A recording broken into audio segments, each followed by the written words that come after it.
જે ડાયરામાં એવું કહેતો હોય કે સમાધાન તો સ્મશાને જ થાય, અને એમ પાછો કહેતો હોય કે બાપનું ધાવણ અને માનું લોહી જેના રગ રગમાં વસ્તુ હોય, અને ઈ જ માણા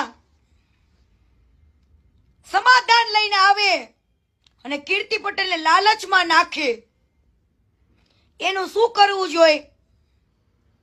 એને બોલવું જોઈએ કે હા ભાઈ, આ ખજૂર એવું જતાવે છે માર્કેટમાં કે મને કઈ ખબર નથી, હું આ કીર્તિ પટેલના જવાબ ના આપું તો તારા આ પેડિયાઓને, તારા આ દલ્લાઓને સમાધાન માટે શું કામ મોકલેસ?